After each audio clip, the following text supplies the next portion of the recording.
जब घर पहुंचा तो घर का स्वरूप ही बदला हुआ है, 200 की जगह 425 थे। तो कपड़े भी नए, जगह भी साफ सुथरी, पत्नी भी धोती अच्छे पहने, बच्चे बड़े खुश। जैसे ही पहुंचा पिताजी घर सब पहुंच दौड़ गए। बेटा आओ, तुम्हारा क्या हुआ? बोले पिताजी हम बड़े मौज से हैं, 425 रुपया महीना घर में आ रहा है। अब हम लोगों ने ये बना लिया, ये बना लिया। 425 रुपया क्या मतलब? बोले हाँ पिताजी, जब लोगों को पता लगा कि आप समाप्त हो गए तो लोगों ने हमको काम पर लगा लिया और अब सब आजा। अब तो उसका जो क्रोध था वो महात्मा के पास गया।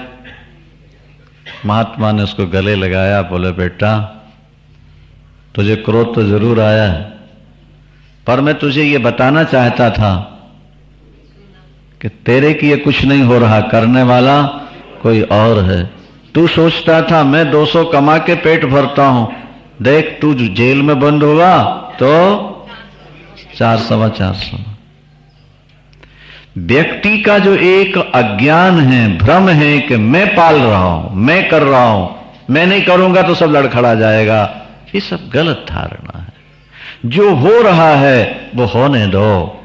परमात्मा न तो कर्तापन को रचता है, न कर्म को रचता है, न कर्म फल को रचता है।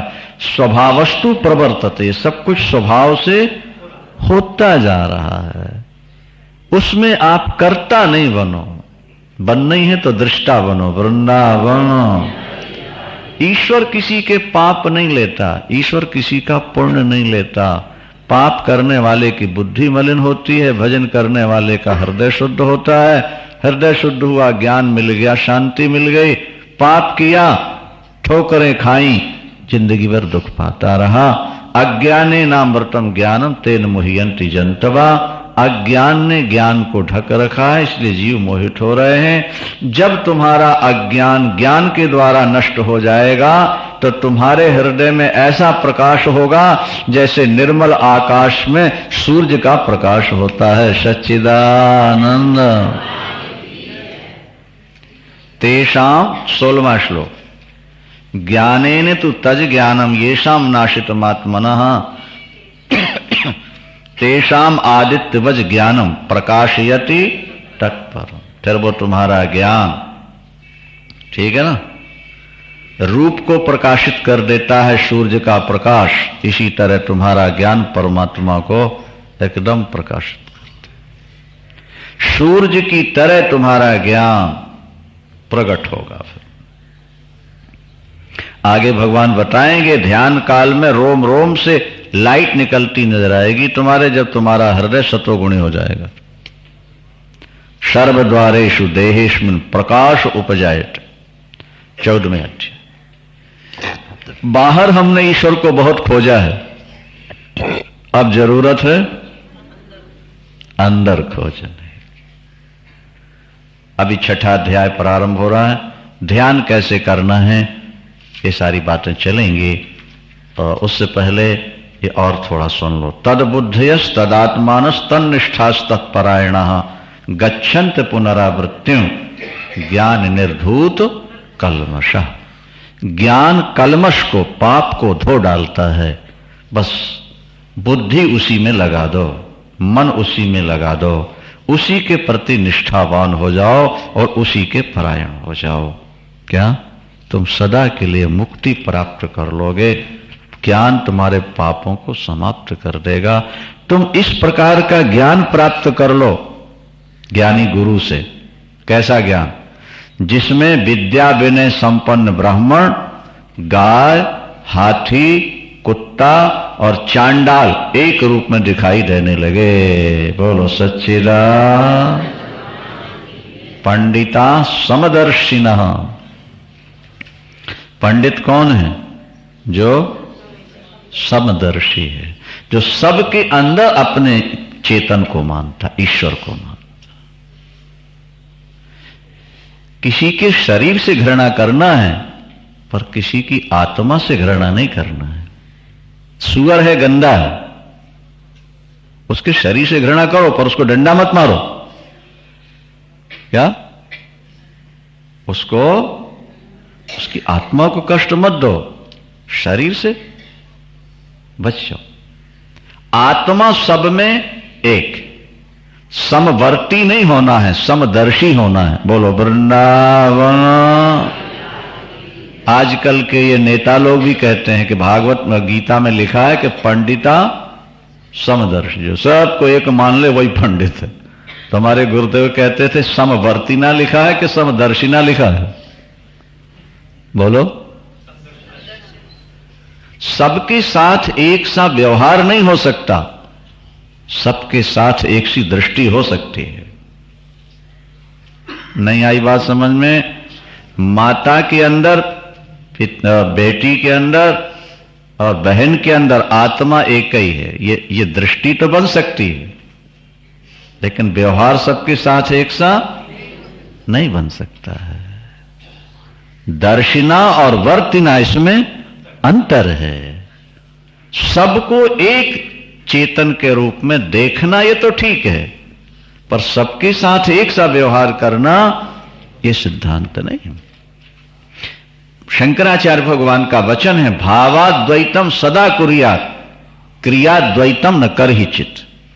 भाव में सदा अद्वैत रखना, पर क्रिया में अद्वैत नहीं हो सकता। व्यवहार की क्रिया तो वैसी करनी पड़ेगी। भाई मेरी बात समझ लो देवियों सज्जनों, कड़ाही लोहे की है, चमीटा लोहे का है, संसी लोहे की है, ठीक है, करछुल और झारा लोहे का है, तवा लोहे का है। दृष्टि है ना कि लोहे के हैं, पर जब व्यवहार करोगे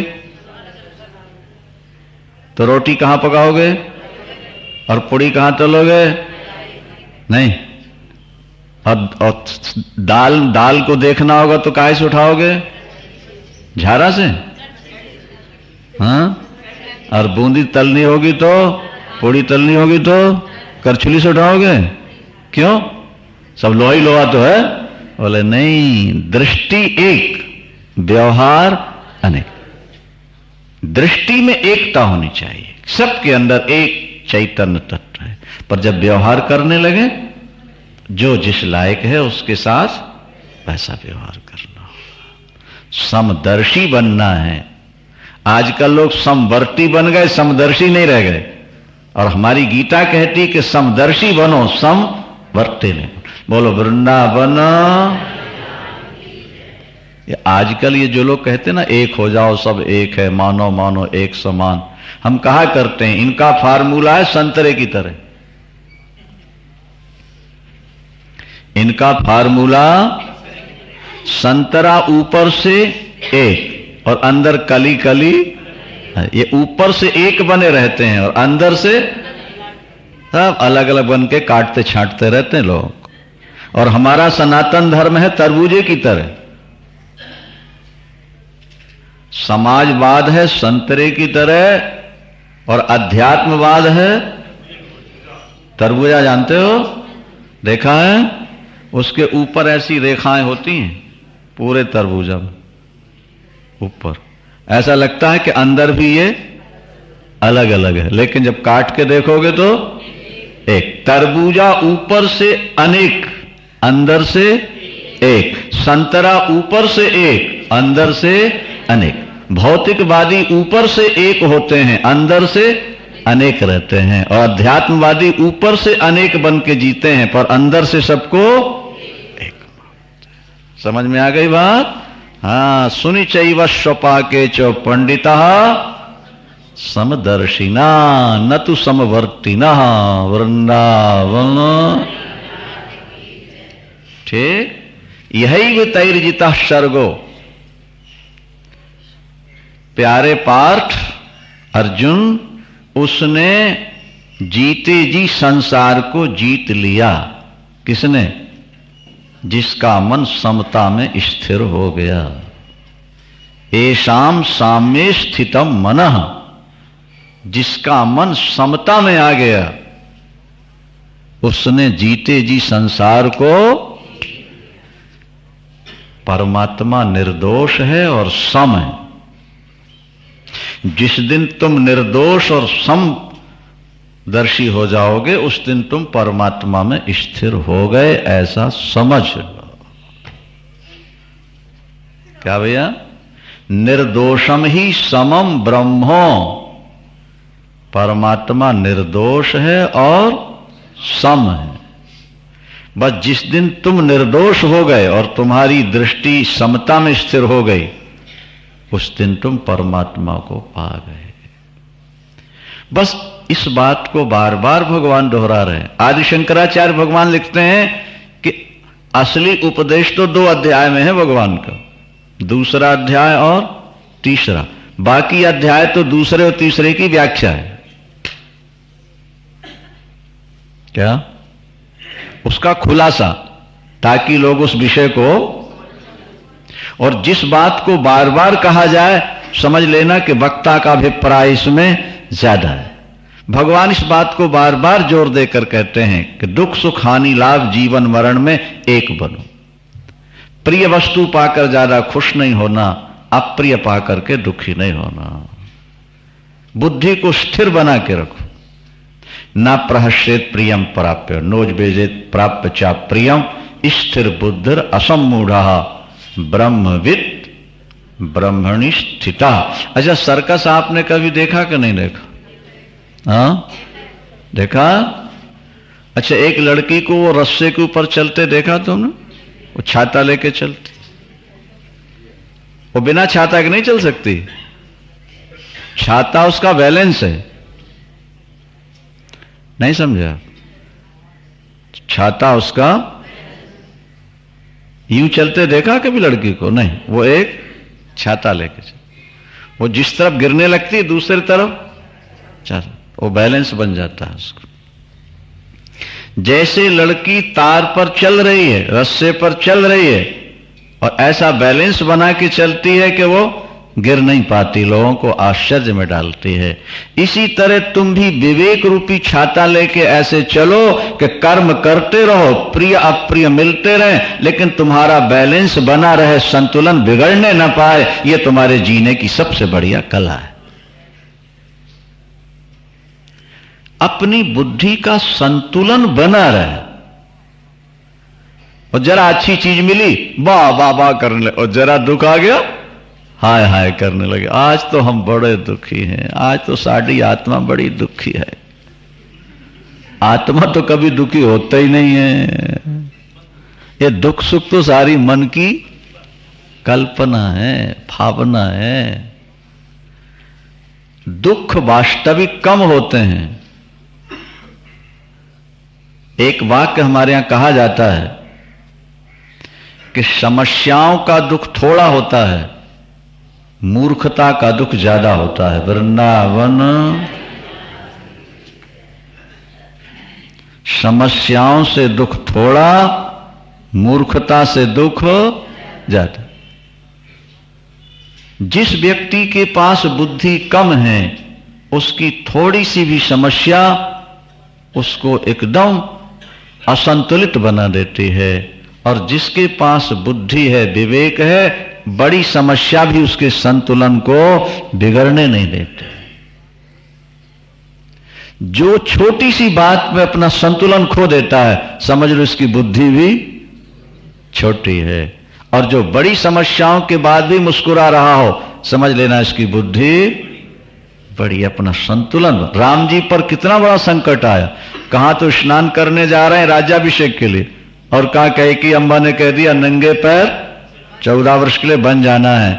और जब राम ने सुना तो मन मुसुकाहि भानु कुल भानु, मन मुसुकाहि भानु कुल भानु, के राम सहज आनंद निधानो। हंसी कब आती है? दुख आने पर कि खुशी आने पर? हाँ, ये राम जी पर खुशी आ रही थी घर में। तापस वेश विशेष उदासी 14 बरिस, पर मन मुसुकाहि भानु कुल भानु। बुद्धि का चमत्कार है। बुद्धि निर्मल बनाओ, और बुद्धि निर्मल बनेगी भजन करने से। वृंदावन श्रीमन नारायण नारायण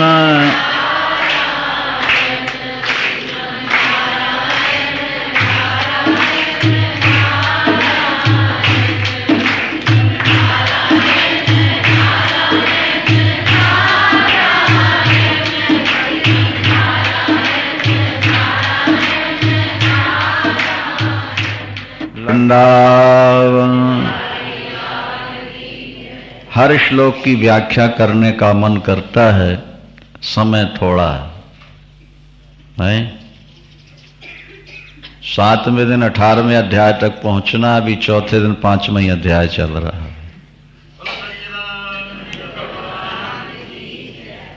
गीता हमारी पहले जन्म की पढ़ी हुई है, इसलिए हर श्लोक पर 10-20 मिनट व्याख्या हो सकती है, हर श्लोक। चलो जितना हो उतना सुनो ध्यान से। बाह्य स्पर्शेषु सक्तात्मा, जो व्यक्ति बाहर के विषयों से पीछे हट गया है उसको अपनी आत्मा में ऐसा सुख मिलता है जिसका कभी नाश नहीं होता। 21वां श्लोक। अब व्याख्या का मन करता है लेकिन नहीं कर पाएंगे ज्यादा। बाह्य स्पर्शेषु सक्तात्मा, हम जब तक बाहर के विषयों का आनंद लेते रहेंगे तब तक अंदर का आनंद प्रकट नहीं हो सकता। क्या? और जिस दिन हमने बाहर के विषयों को विष समझकर त्याग दिया, बस उसके बाद ही अंदर आनंद प्रकट हो जाए। आप लोगों ने वो टोटियां देखी होंगी पानी की, नल की, कि जो प्रेस करने से पानी देती है। नहीं देखा? स्टेशन वगैरह में या ट्रेनों में नहीं, ऐसे दबाओ पानी आएगा, और ढीला कर दो पानी है, पर जब तक उसको वो पानी मिलेगा नहीं तुमको। हम अपनी इंद्रियों को जब तक अंदर दबाएंगे नहीं, प्रेस नहीं करेंगे, तब तक अंदर का आनंद छलकता हुआ बाहर आ ही नहीं सकेगा। जब तक इंद्रियां भोगों को देखती रहेंगी, जब तक इंद्रियां भोग भोगने के लिए लालायित रहेंगी, तब तक अंदर का आनंद छुपा रहेगा। यह सिद्धांत। 21वां श्लोक पढ़ लो, और 22वां तो और बहुत बड़े। अच्छा देखो, सुख मक्षय मश्नुते, इस श्लोक में भगवान कृष्ण कहते हैं सुख मक्षय मश्नु, अक्षयम सुखम। अक्षय किसको कहते हैं? बोलो भाई, जिसका कभी, ये भगवान घोषणा करते हैं, पार्थ एक बार विषयों से पीछे हट जा, फिर देख तेरे अंदर अक्षय सुख का समुद्र भरा नजर आएगा तुझको। मन मस्त भया फिर क्यों डोले, मन मस्त भया फिर हीरा पायो, गांठ लगायो, बार बार बाको क्यों खोले। मन मस्त भया फिर सुरत कलारी भई मतवारी, और मदिरा पी गई बिन तौले। शराब बेचने वाले की पत्नी शराब पीती है तो तौल के पिएगी, हाँ? और जब ज्यादा पीगी तो क्या होगा फिर? सुरत, हमारी जो सुरत है, क्या हमारी जो चित्त की वृत्ति है, वही कलारी है, कलार की पत्नी। और वो सुरा पीती है, चिंतन की सुरा पी रही है, ईश्वर चिंतन की सुरा। बोले सुरत कलारी भई मतवारी, क्योंकि मदिरा पी गई बिन तौले। मन मस्त भया फिर क्यों डोले। छूछी थी तब चढ़ी तराजू, छूछी थी तब चढ़ी तराजू, पूरी भई फिर क्यों तौले। मन मस्त भया फिर हंसा पायो मान सरोवर, हंसा पायो मान सरोवर, फिर ताल तलैया क्यों डोले। मन मस्त भया फिर, जिस हंस को मान सरोवर मिल जाए वो सुअर लौटने वाले गड्ढे का पानी पिएगा? बोलो, हंसा पायो मान सरोवर, फिर ताल तलैया क्यों डोले। मन मस्त भया फिर क्यों भाई?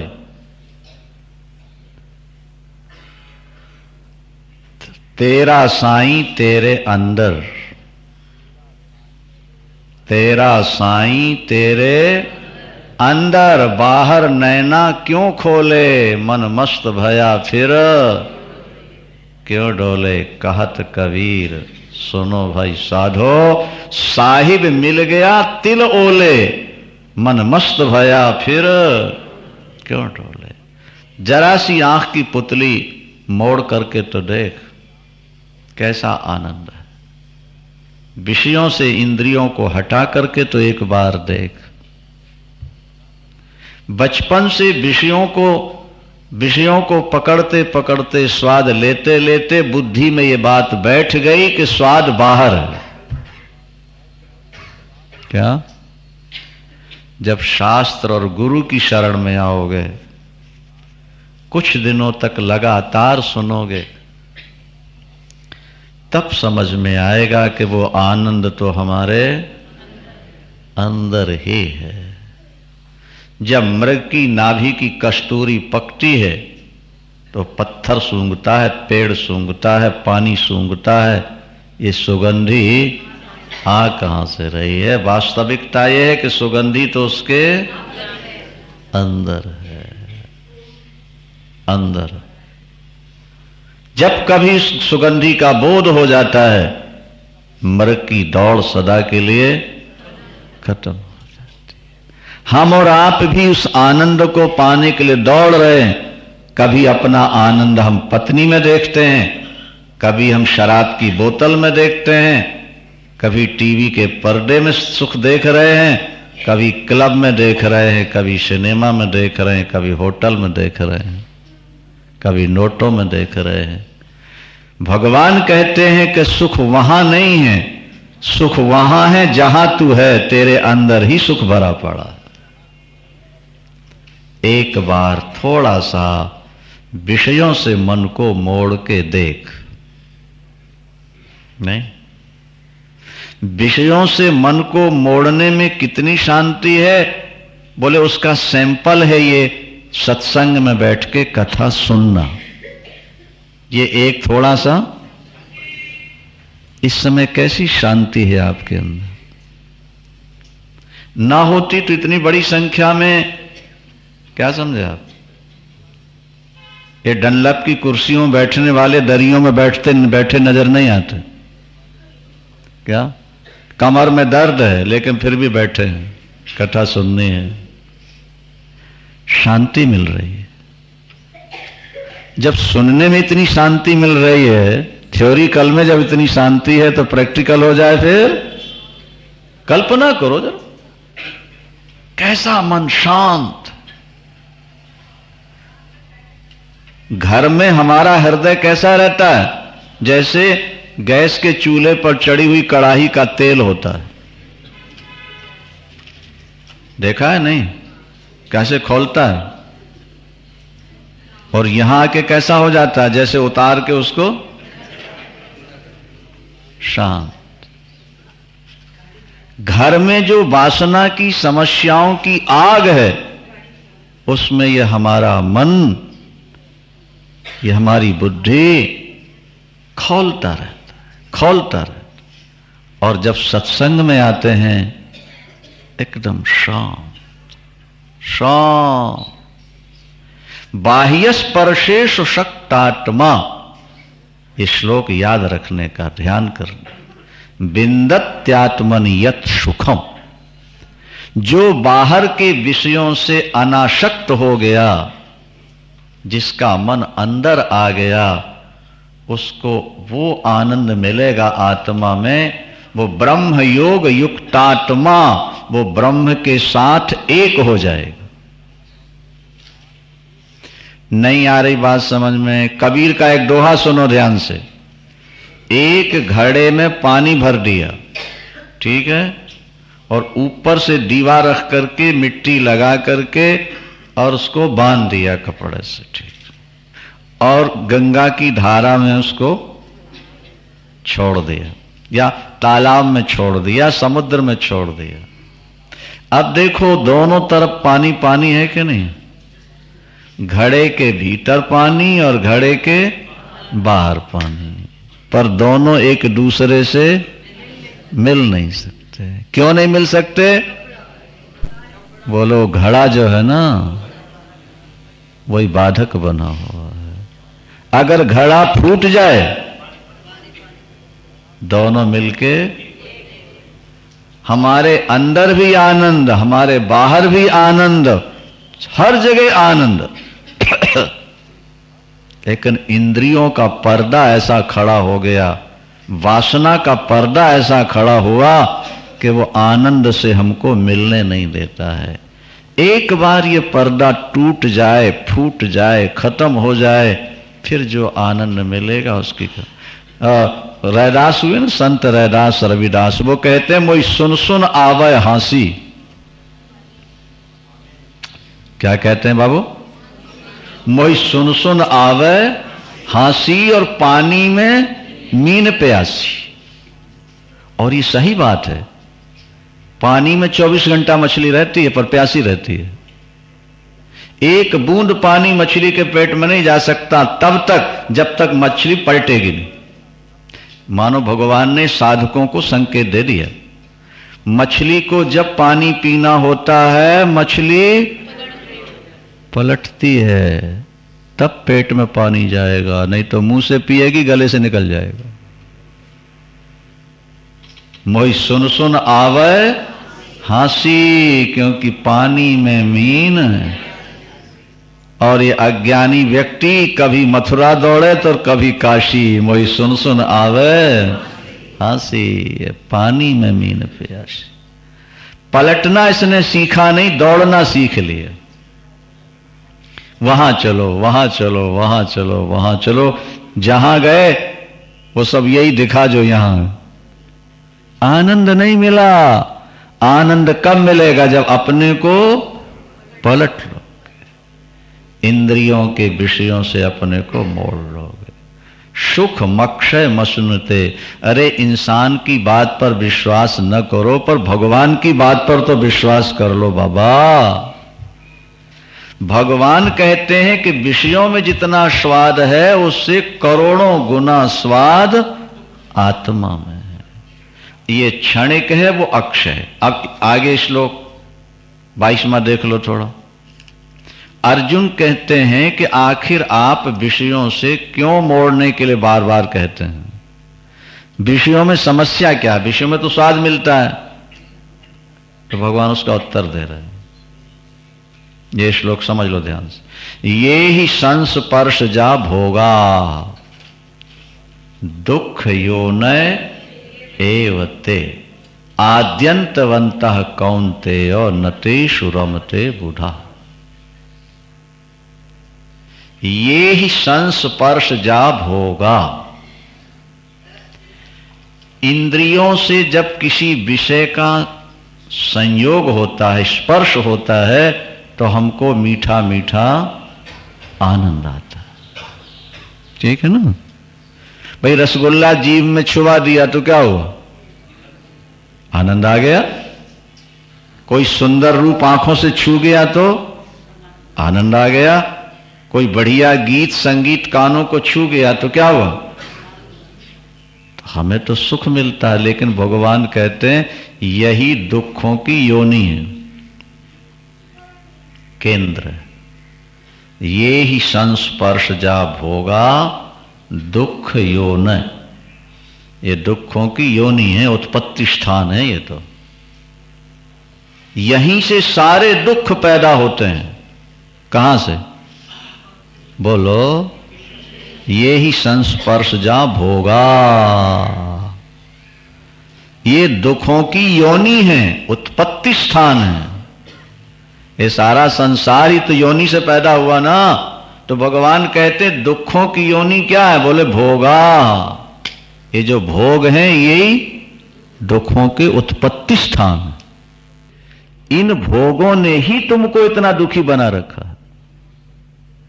ये पहले थोड़ी सी चाट दे देते हैं, बाद में रुलाते हैं। कभी किसी को दाद हुई हो ना, दाद खाज, खुजाओ उसको, बड़ा आनंद आता है, लगता है थोड़ा थोड़ा और बाद में ऐसी जलन पड़ती है, नींद हराम हो जाती है।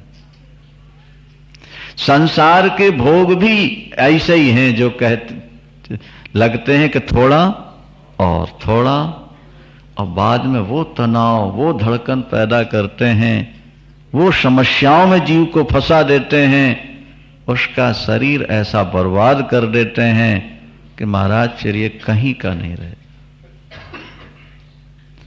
फिर लेटे तो नींद नहीं आती, खाए तो हजम नहीं होता, बैठे तो चैन नहीं है, न दिन में चैन ना रात में चैन, ना घर में चैन ना बाहर चैन। एक अंदर पता नहीं कैसी घबराहट सी होती रहती है, ऐसा लगता है कि हमारा सब कुछ खोया है खोया है।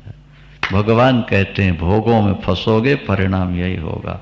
अच्छा, दूसरी बात है, चलो भोग स्वाद देते हैं इसलिए अपना के रखो, तो भगवान कहते हैं आद्यंतवंतः, ये जितने भोग हैं आदि और अंत वाले हैं। नहीं समझ में आई बात? आदि और, इनके मिलने की भी डेट होती है और जाने की भी डेट होती है। कौन सा सुख आपको किस डेट से मिला, डेट याद है कि नहीं? अरे अपनी शादी की वर्षगांठ मनाते हो कि नहीं? तो सुख की डेट याद है ना?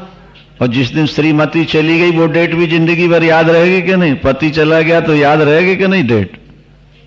तो आदि और अंत वाले, दुनिया का हर सुख है आदि और वो सुख अनादि अनंत अक्षय सुख।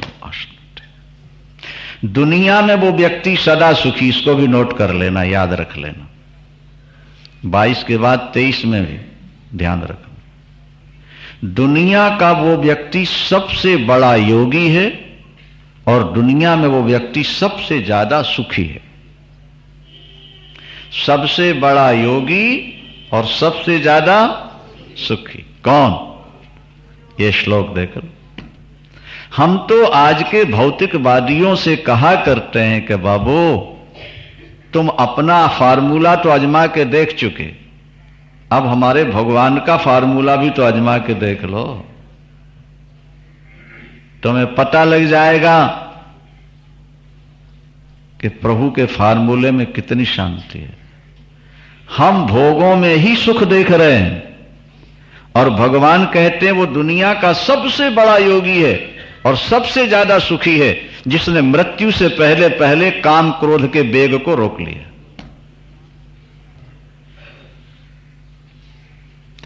वो व्यक्ति दुनिया का सबसे बड़ा योगी और वो व्यक्ति दुनिया में सबसे ज्यादा सुखी। ये श्लोक याद करो और फिर बुद्धि में इनको बैठा लो धीरे धीरे। गंदे गीत तो दुनिया भर के याद कर लिए तुम लोगों, इन्हें याद। एक दिल के टुकड़े हजार हुए, कोई यहां गिरा कोई वहां गिरा, याद कर लिया तुम। जब प्यार किया तो डर ना किया, प्यार किया कोई चोरी नहीं की, फिर छुप छुप आहें भरना किया। ये तुमने याद कर लिए, खूब बढ़िया। लेकिन गीता का एक श्लोक तुम्हें याद नहीं है, एक फार्मूला तुम्हें याद नहीं है। अब दुनिया की गंदगी से निकल के थोड़ा इसको भी याद करो और सोचो भगवान क्या कह रहे हैं। जो शरीर छोड़ने से पहले पहले काम क्रोध के वेग को रोक लेगा, दुनिया में उससे बड़ा कोई योगी नहीं, उससे ज्यादा कोई सुखी नहीं हो सकता। सयुक्तः सा सुखी, वही योगी है, वही सुखी नर है। जब काम क्रोध लोभ के वेग को रोक ले गए तो योनता सुखोन्तरा रामस तथांतर ज्योतिरेवया, फिर तुम्हें अंदर सुख मिलने लगेगा। ये अंतः सुख, योनता सुखोन्तरा राम, अंदर ही तुमको आराम मिलेगा और तथांतर ज्योतिरेवया, अंदर ही तुम्हारे ज्योति जाग उठेगी। अंदर ज्योत जलेगी अब फिर ऐसा योगी ब्रह्म निर्माण ब्रह्म भूतोधिगच्छति, मोक्ष पाएगा, ब्रह्म का स्वरूप बन जाएगा। अगर आप निर्माण मोक्ष चाहते हैं तो समस्त प्राणियों के साथ भला करने की आदत बनाओ, द्वैत भाव को मिटा दो, इंद्रियों को जीत लो। काम क्रोध से जो यति सन्यासी साधक दूर हट गया है, उसके लिए चारों तरफ ब्रह्म ही ब्रह्म है, संसार उसकी दृष्टि से लुप्त हो जाता है। हम विषय छोड़कर भी विषयों का ही चिंतन करते हैं। नहीं समझ में आएगा। शरीर से विषय छूट गए लेकिन मन से विषयों का ही चिंतन होता रहता है। बूढ़ा सोचता है हाय एक बार कहीं फिर भगवान जवानी दे देता, कितना बढ़िया ना हो जाता। नहीं, ये जवानी ऐसी चीज है, पंजाबी में एक कहावत है, अगली ना पिछली बारे जाऊं बिचली। बोलो वृंदावन। अगली ना पिछली बारे जाऊं बिचली, मतलब तीन अवस्थाएं हुई ना। बचपन बूढ़ा, बच्चा सोचता है मैं जल्दी जवान हो जाऊं, और बूढ़ा सोचता है परमात्मा एक बार जवानी फिर लौटा दे। बोलो बाके। बच्चा आगे देख रहा है और बूढ़ा पीछे देख रहा है। क्या समझे आप? वो एक बार फिर जवानी पाकर ऐश करना चाहता है। ये जो हमारे मन की एक भूख है, इसने हमारी ज्योति को छुपा रखा है। इसलिए विषयों से हट करके, ठीक है, दोनों भ्रगुटियों के बीच में वृत्ति को जमाकर, प्राण अपान को समान बनाकर, नहीं, प्राणायाम साध के जो मुनि निरंतर भगवान में वृत्ति रखता है, वो जीते जी मुक्त हो गया, समझ लो। और दूसरी बात ये कहकर विराम लेते हैं, इस पर ध्यान देना है। अंतिम श्लोक, अंतिम श्लोक।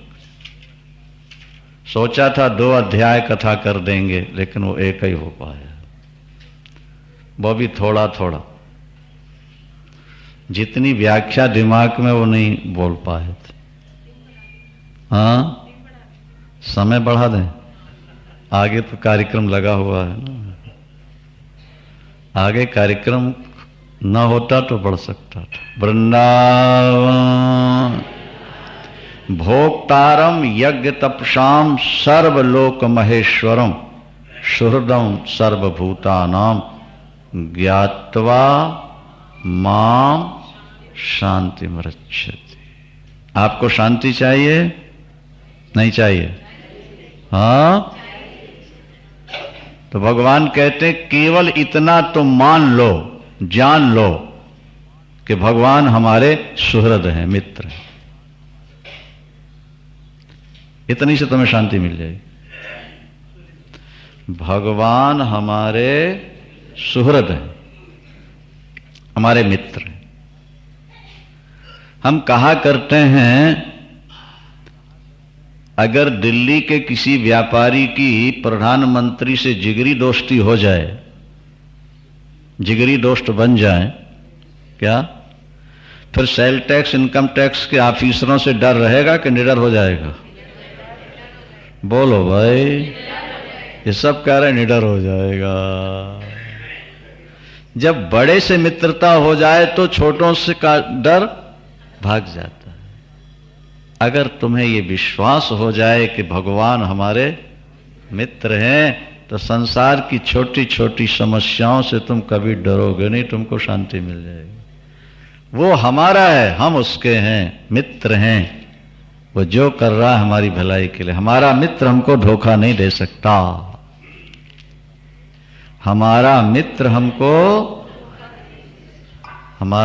हमको मझधार में डूबने नहीं देगा, क्योंकि वो 1000 हाथ वाला है।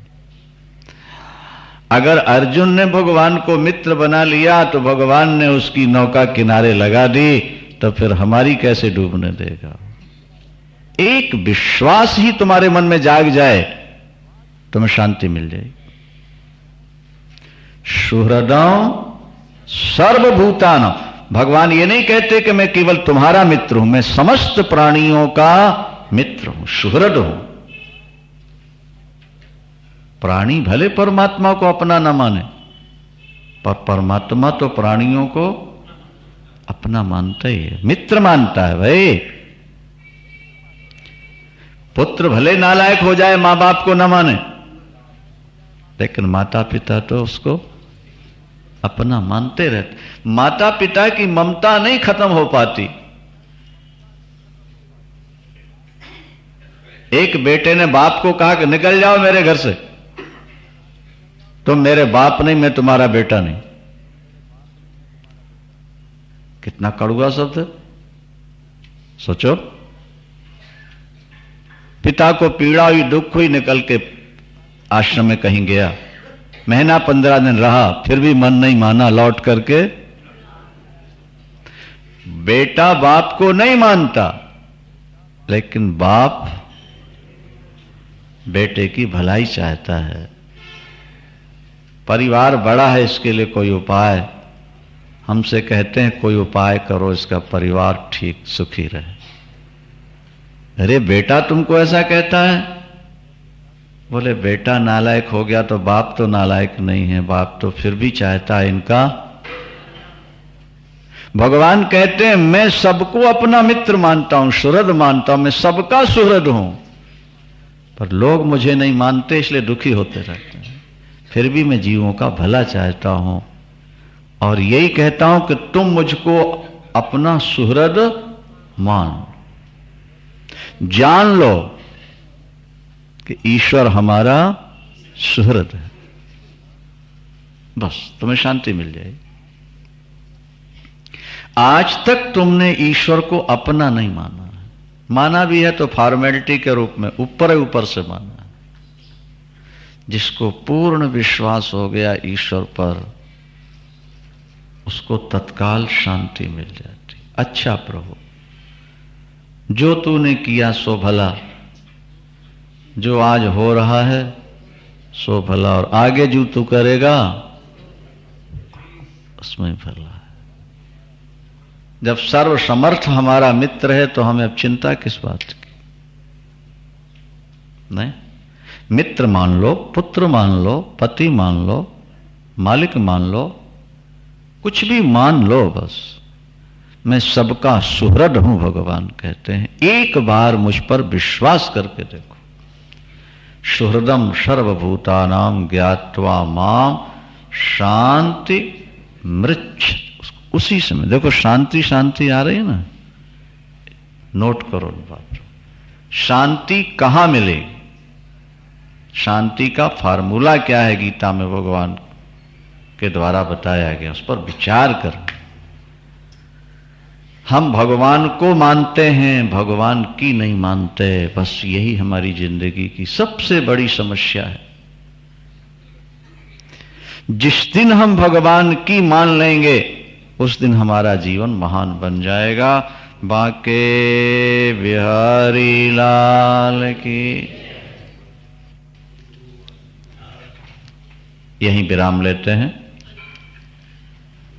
बाकी शाम को सुनेंगे। श्रीमन नारायण नारायण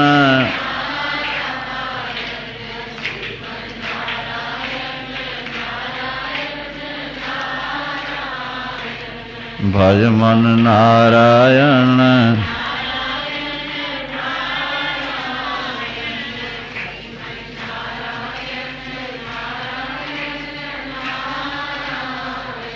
एक प्रश्न आया है कि क्या शरीर को कष्ट देने से आत्मा को कष्ट होता है? मूल तत्व में तो कष्ट नहीं है, लेकिन चिदाभास में अनुभूति तो होती रहती है। इसीलिए हम किसी को कष्ट देने का विचार न रखें, इसमें ही भलाई है। वृंदावन।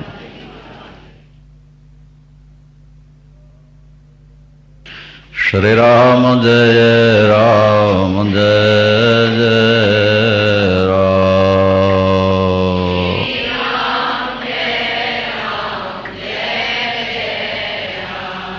श्री राम जय राम जय जय राम।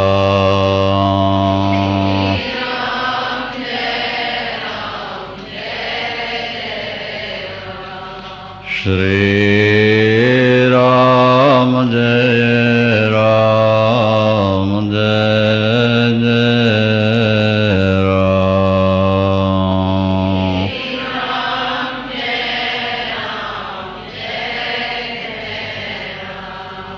धर्म की अधर्म का प्राणियों में विश्व का गोहत्या गौ माता की हर हर शिवा के बिहारी लाल की। छठा अध्याय ध्यान योग। भगवत ध्यान कैसे किया जाए,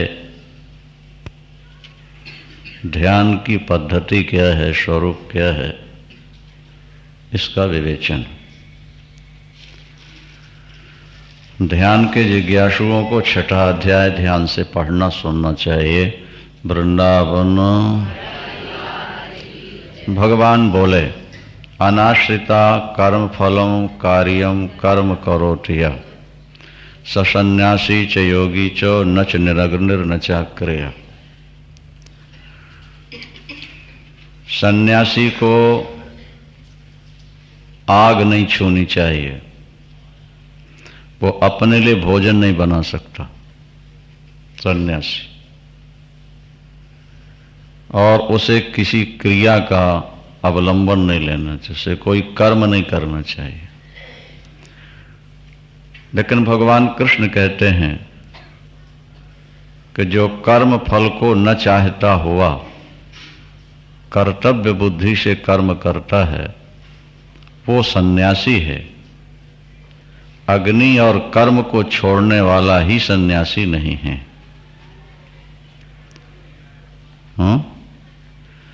माने कर्म करता हुआ भी वो सन्यासी ही है जो कर्म फल को छोड़कर कर्तव्य बुद्धि से कर्म करता है। कार्यम का मतलब कर्तव्य, ये हमारा कर्तव्य है। ब्राह्मण संध्या करे, क्यों? ये उसका कर्तव्य है। बहू सास ससुर की सेवा करे, क्यों? ये उसका कर्तव्य है। कर्तव्य का पालन न करने से पाप लगता है। कर्तव्य का पालन करने से कोई लाभ न हो तब भी करना चाहिए।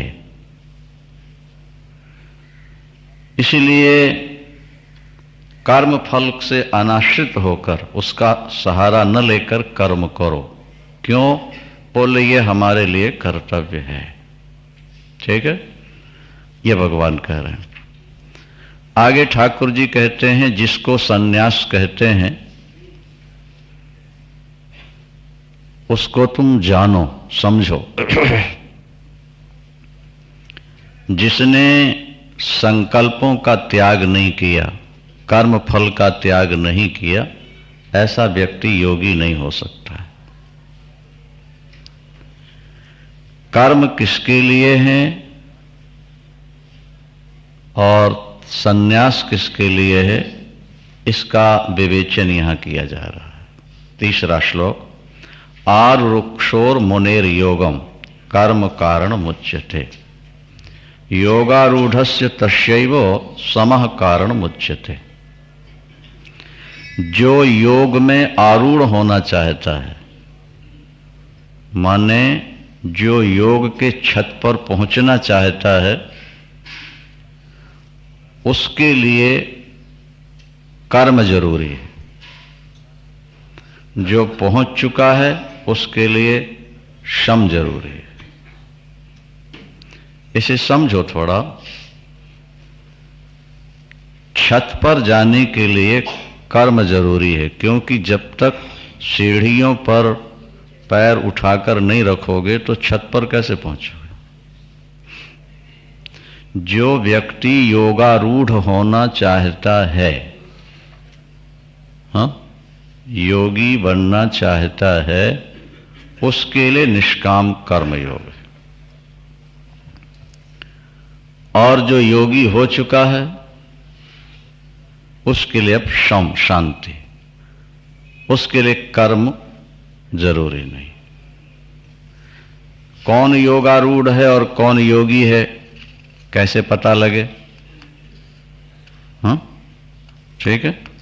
तो उसका विश्लेषण ठाकुर जी आगे करते हैं। यदा ही नेन्द्रियार्थेषु न कर्मष्वनुसज्जते सर्व संकल्प संन्यासी योगारूढ़स् तजुच्यते। ये साधक योगारूढ़ हो चुका, हाँ, योगी बन चुका, उसका लक्षण क्या है? बोले जो विषयों से बच गया है, जिसके मन में विषयों की कामना नहीं रह गई और कर्म फल की भी इच्छा नहीं रह गई, ऐसा सर्प संकल्प त्याग देने वाला व्यक्ति योगारूढ़ कहलाता है। यदि आपकी इंद्रियां विषयों से सर्वथा हट चुकी हैं, विषय विष तुल्य भासने लगे हैं और कर्मों के प्रति कोई आकर्षण नहीं रहा, अब मन में कुछ पाने का संकल्प ही नहीं उठता, बोले वो योगारूढ़ हो चुका, वो योगी।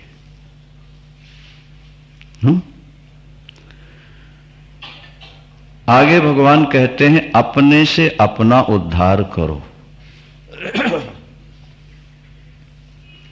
अपने से अपना उद्धार करो, अपनी आत्मा को अधः पतन से बचाओ, नीचे गिरने से बचाओ। क्योंकि आपका अपना आपा ही आपका मित्र है और आप अपने ही शत्रु हैं। आप ही अपने मित्र हैं और आप ही अपने शत्रु हैं। आप अपने से अपना उद्धार करो, अपनी आत्मा को गिरने से बचाओ, क्योंकि आप अपने ही मित्र हो और अपने ही शत्रु। किसी दूसरे पर दोषारोपण मत करो। आप अपने ही मित्र हो कैसे पता लगे? बोले अगर आपकी इंद्रियां विषयों से हट गईं, आपने इंद्रियों को विषयों से हटा लिया, तो वे इंद्रियां आपकी मित्र हो गईं। और अगर इंद्रियां विषयों में ही फंसी हुई हैं, नाशवान पदार्थों के संग्रह में ही लगी हैं, तो वे आपकी शत्रु हैं। हाँ? आदि शंकराचार्य भगवान से शिष्यों ने पूछा कि शत्रवः, मनुष्य के सबसे बड़े शत्रु कौन है? भगवान शंकराचार्य उत्तर देते हैं निजेंद्रियाणि। आपकी अपनी इंद्रियां ही अपनी शत्रु। और मित्र कौन है? बोले निजेंद्रियाणि, वो भी आपकी इंद्रियां हैं। कौन सी इंद्रियां? बोले जितान यानी, जिनको आपने जीत लिया। अजित इंद्रियां आपकी शत्रु, विजित इंद्रियां आपकी मित्र। मन अगर सत्संग की ओर चलता है, मन अगर सत्संग की ओर बढ़ रहा है, इंद्रियां भी भगवत सेवा में लग रही हैं तो वो आपकी मित्र हैं। और मन कहता है कि नहीं, आज तो पिक्चर बहुत अच्छी आ रही है टीवी पर, कथा तो फिर सुन लेंगे, आज ये देख लो। तो बोले तुम्हारी इंद्रियां शत्रु होगी। जब तुम्हारा मन, तुम्हारी बुद्धि, तुम्हारी इंद्रियां ईश्वर की ओर चल पड़े तो वे मित्र हैं, और जब भोगों की ओर दौड़े तो शत्रु। उनके साथ शत्रु जैसा ही पर व्यवहार करना चाहिए। जिसने अपनी इंद्रियों को, मन को जीत लिया है, परमात्मा में समाहित हो गया है, उसके लिए शीत उष्ण, सुख दुख, मान और अपमान सब एक समान हो जाते हैं। शीत उष्ण सुख दुख मानापमानयो, मान और ये सब एक हो जाते हैं। वो ज्ञान और विज्ञान से तृप्त आत्मा होता है। ज्ञान विज्ञान तृप्त आत्मा, वो अपने आप में संतुष्टि का अनुभव करता है। अब बाहर की किसी वस्तु की उसको अपेक्षा नहीं रह गई। कूटस्थ ब्रह्म में वो समाहित होकर चुका है, इंद्रियों को जीत लिया है। अब उसकी दृष्टि में मिट्टी, लोहा, पत्थर, सोना एक समान। लोहा, मिट्टी और सोना एक समान है। अब उसकी दृष्टि में इन पदार्थों का कोई महत्व नहीं रहा। बोलिए वृंदावन सुहृत। सुहृत किसको कहते हैं? जो हमेशा आपका उपकार करता हो। मित्र तो वो कहलाता है जो हमसे स्नेह करता है, उसको तो कहते हैं मित्र। और सुहृद कहते हैं जो बिना स्वार्थ के हमारा उपकार ही करता रहता है। तो भगवान ने मित्र नहीं कहा बल्कि सुहृद कहा। मैं तुम्हारा सुहृद हो, तुम्हारा उपकार कर। तो हमारा कोई सुहृद हो, मित्र हो, शत्रु हो, उदासीन हो, मध्यस्थ हो, द्वेषी हो, क्या साधु हो या पापी हो, सबके प्रति उसकी दृष्टि सम हो जाती। ज्ञान विज्ञान की यही एक महिमा है कि दृष्टि एकदम आत्म तत्व पर पहुंच जाती है, ईश्वर तत्व पर पहुंच जाती है। शुद्ध चेतन में आत्मा मन रहता है। और इसका सबसे अच्छा दृष्टांत यह है, जरा समझने का प्रयास करो। कैमरे दो तरह के होते हैं, एक बाहर का चित्र लेता है और दूसरा अंदर का चित्र, एक्सरा जिसको बोलते हैं। वो बाहर का चित्र नहीं खींच सकता, अंदर का खींचता है। और ये सामान जो कैमरे हैं वो बाहर। बस ये दो दृष्टि हैं, इन दृष्टियों पर विचार करना। ये दो कैमरे, दो दृष्टि। अज्ञानी की दृष्टि है बाहर का कैमरा, जिसकी जैसी शक्ल है उसको दिखा दे, और एक्सरा बाहर न दिखा के अंदर क्या है वो दिखाता है। ज्ञानी की दृष्टि बाहर नहीं देखती है, समग्र प्राणी पदार्थ के अंदर देखती है। उसमें जो शुद्ध चेतन आत्मा परमात्मा विद्यमान है, वहां उसकी दृष्टि रहती है।